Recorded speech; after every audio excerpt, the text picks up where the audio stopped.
Baik, selamat pagi anak-anak. Selamat pagi, Bu. Masih semangat? Masih. Iya, harus semangat ya. Bagaimana kawan hari ini? Baik. Puji Tuhan. Nah, untuk mensyukuri hal itu, sebelumnya kita harus berdoa dulu. Saya minta Ocha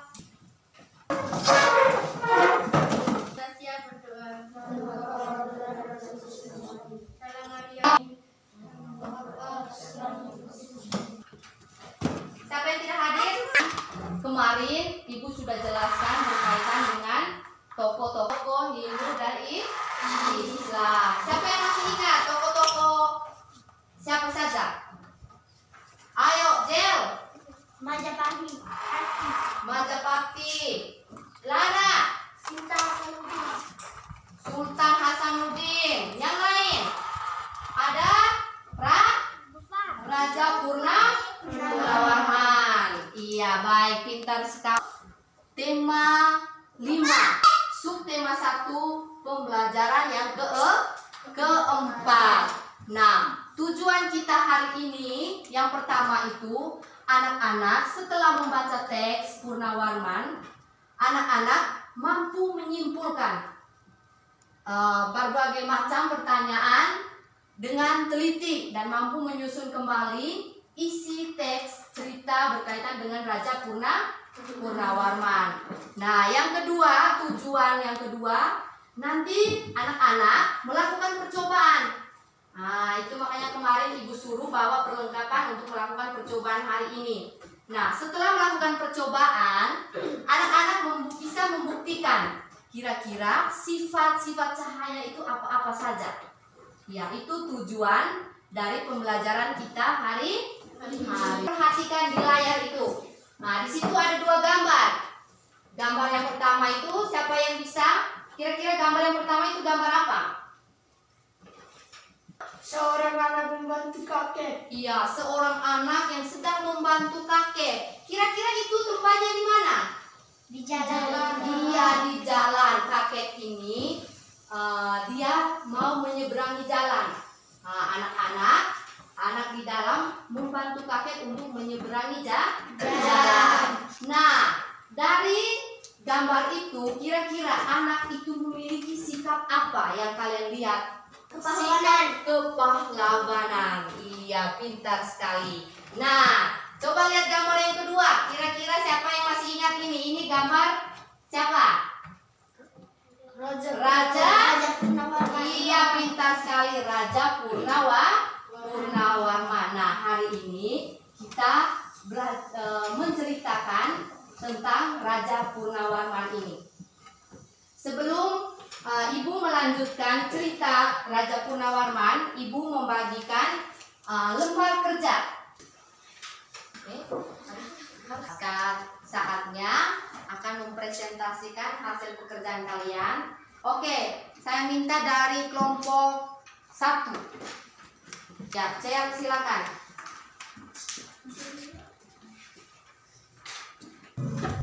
Tulislah perjuangan yang dilakukan oleh Raja Purnawarman. Raja Purnawarman berani dan berjuang. Siapa yang ada pertanyaan pekerjaan dari kelompok 1? Ada? Iya, tidak ada. Iya, silakan duduk, Cel.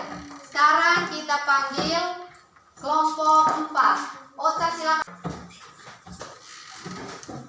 Tuliskan perjuangan yang dilakukan oleh Raja Purnawarman. Di mana Raja Purnawarman panci segala raja. Iya, itu hasil kerja dari kelompok 4. Terima kasih banyak untuk kelompok 4. Kita beri tepuk tangan untuk kelompok 4. Anak-anak, tadi dari kelompok 1 sampai kelompok 4 sudah mempresentasikannya dengan baik. Dan ada jawaban yang hampir benar, ada jawaban yang benar, dan ada jawaban yang agak sedikit di luar teks Raja Purnawarman. Nah, sekarang kita perhatikan bersama-sama. Nomor 1 tadi, apa pertanyaannya? Tulislah perjuangan yang dilakukan oleh Raja Purnawarman. Iya, tuliskan perjuangan yang dilakukan oleh Raja Purnawarman. Nah, dalam teks tadi bahwa Raja Purnawarman itu dia memiliki perjuangan yang sangat luar biasa untuk rakyatnya. Nah, perjuangan yang dilakukan oleh Raja Purnawarman itu, yang pertama itu dia membuat saluran air yang dihubungkan dari Sungai Citarum. Kira-kira sikap kepahlawanan dari Raja Purnawarman tadi itu sikap apa saja? Ayo. Berani.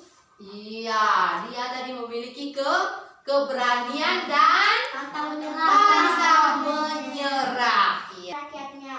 Nah, anak-anak, dari hasil kerjanya tadi yang tidak benar itu harus diperbaiki. Langsung tulis di buku tulismu ya. Iya, baik anak-anak. Nah, masih semangat? Masih. Sekarang coba nantinya. Tapi sebelumnya Ibu jelaskan dulu kira-kira cahaya itu apa. Ya. Ibu tanya dulu, mengapa kita dapat melihat benda-benda di alam? Iya, kalau siang harinya itu karena ada sinar matahari. Kalau malam hari Bulan. dan ada lampu listrik. Cahaya. Yang kita belajar tadi ada 4 sifat cahaya. Yang pertama itu cahaya merambat menurut garis lurus. Lalu yang kedua itu cahaya dapat menembus benda bening. Lalu yang ketiga cahaya dapat dipantulkan. Yang keempat itu cahaya dapat dibiaskan. Nah, sekarang kita melakukan percobaan. Ada lembar kerjanya. Nanti Ibu bagikan lembar kerjanya. Ada langkah-langkah di dalamnya, tujuannya apa? Anak-anak bisa mengisinya lewat lembar kerja itu berdasarkan hasil pengamatan. Iya.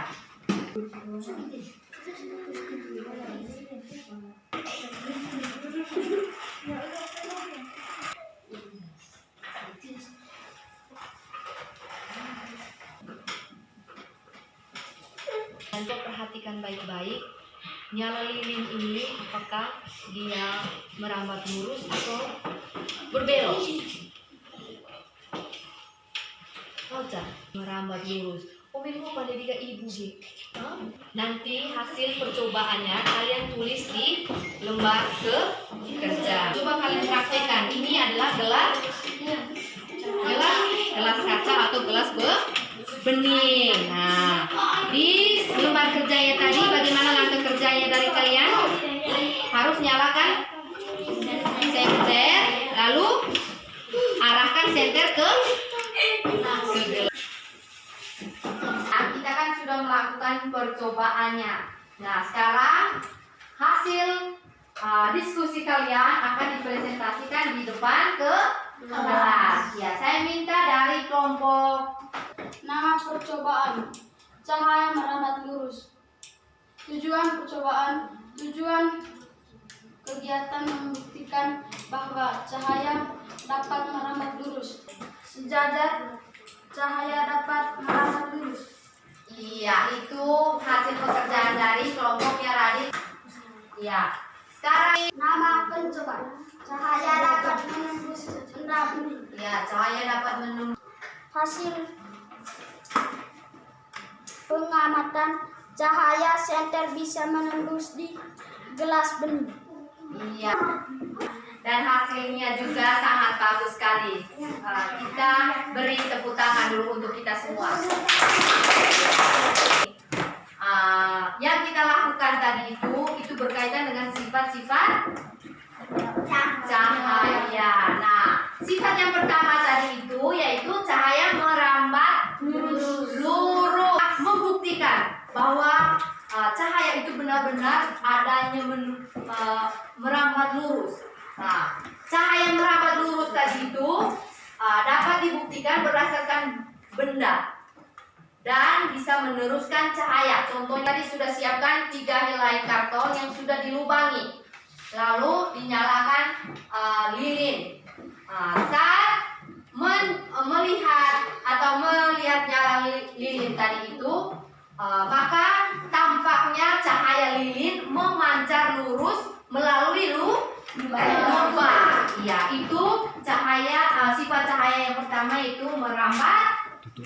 Lurus. Sekarang sifat yang kedua.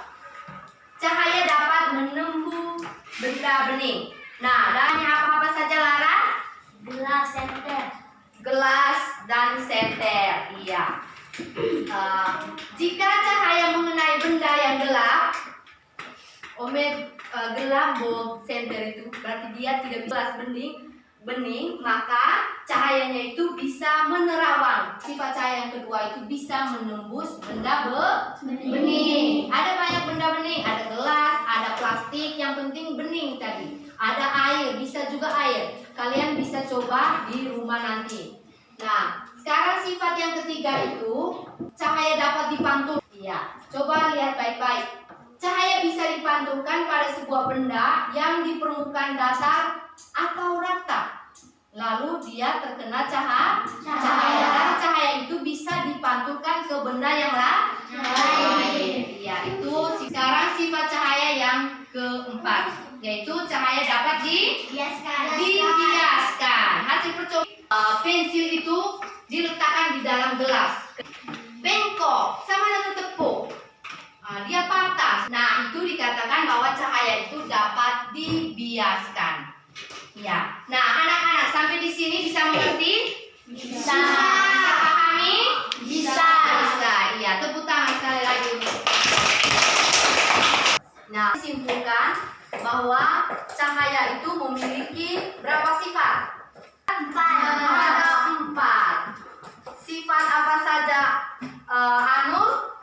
Yang pertama tadi sifat cahaya yang pertama tadi sifat cahaya itu bisa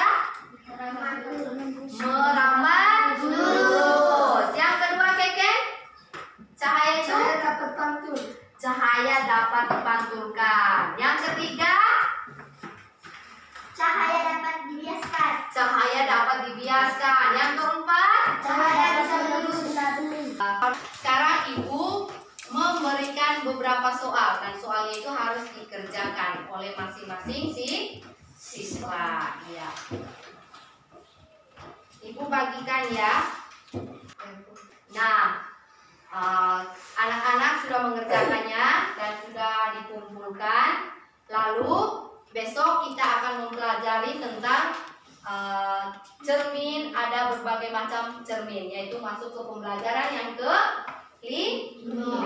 Karena tadi pembelajaran yang ke. Nah, sebelum mengakhiri pembelajaran hari ini, salah satu orang juga untuk berdoa. Ayo, siapa yang mau? Iya, coba Keke maju. Berdoa. Salam Maria. Ya, terima kasih untuk Keke. Jaga protokol kesehatan ya. Nah, yang pertama itu selalu memakai masker. Lalu yang kedua itu mencuci tangan. Jangan lupa itu, dan jaga baik-baik kesehatan. Yang kita pulang, selamat siang. Terima kasih.